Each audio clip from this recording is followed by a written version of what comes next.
बहुत समय पहले की बात है। किसी गांव में शंकर नाम का एक वृद्ध व्यक्ति रहता था। उसकी उम्र 80 साल से भी ऊपर थी, पर वो 40 साल के व्यक्ति से भी स्वस्थ लगता था। लोग बार बार उससे उसकी सेहत का रहस्य जानना चाहते, पर वो कभी कुछ नहीं बोलता था। एक दिन राजा को भी उसके बारे में पता चला, और वो भी उसकी सेहत का रहस्य जानने के लिए उत्सुक हो गया। राजा ने अपने गुप्तचरों से शंकर पर नज़र रखने को कहा। गुप्तचर भेष बदलकर उस पर नज़र रखने लगे। अगले दिन उन्होंने देखा कि शंकर सूर्योदय होने से पहले ही उठकर कहीं जा रहा है। ये देखकर गुप्तचर उसके पीछे चल दिए। शंकर तेजी से चलता चला जा रहा था।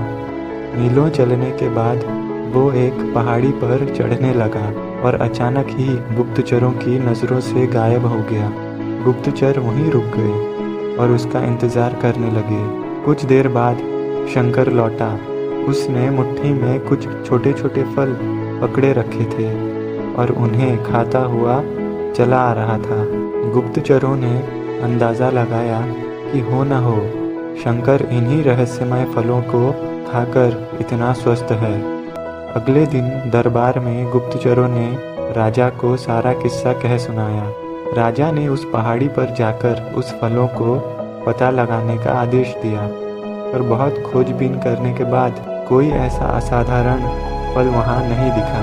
अंततः थक हार कर राजा शंकर को दरबार में हाजिर करने के लिए आदेश देते हैं। शंकर दरबार में आता है।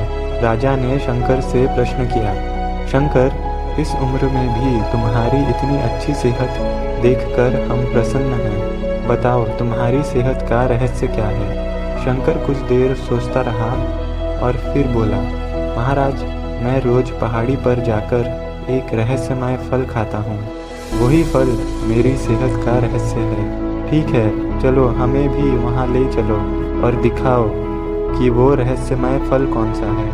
सभी लोग पहाड़ी की ओर चल दिए।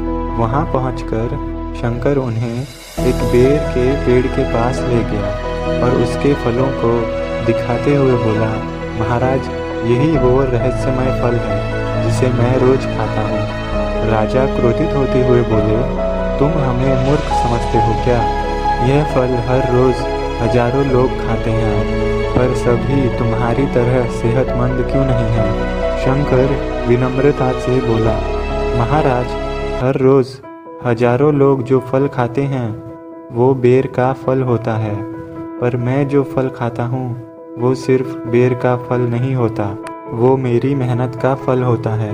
इसे खाने के लिए मैं रोज़ सुबह 10 मील पैदल चलता हूँ, जिससे मेरे शरीर की अच्छी खासी कसरत हो जाती है, और सुबह की स्वस्थ हवा मेरे लिए जड़ी बूटियों का काम करता है। बस यही मेरी सेहत का रहस्य है। राजा शंकर की बात समझ चुके थे। उन्होंने शंकर को स्वर्ण मुद्राएं देते हुए सम्मानित किया और अपनी प्रजा को भी शारीरिक श्रम करने की सलाह दी। मित्रों, आज टेक्नोलॉजी ने हमारी ज़िंदगी बिल्कुल आसान बना दी है। पहले हमें छोटे बड़े सभी कामों के लिए घर से निकलना ही पड़ता था, पर आज हम इंटरनेट के माध्यम से घर बैठे बैठे ही सारे काम कर लेते हैं। ऐसे में जो थोड़े बहुत शारीरिक श्रम के मौके होते थे वो भी ख़त्म होते जा रहे हैं, और इसका असर हमारी सेहत पर भी साफ देखा जा सकता है। वर्ल्ड हेल्थ ऑर्गेनाइजेशन के मुताबिक आज दुनिया में 20 साल से ऊपर के 35% लोग ओवरवेट हैं और 11% मोटे हैं। ऐसे में ज़रूरी हो जाता है कि हम अपनी सेहत का ध्यान रखें और रोज़मर्रा के जीवन में शारीरिक श्रम को महत्व दें।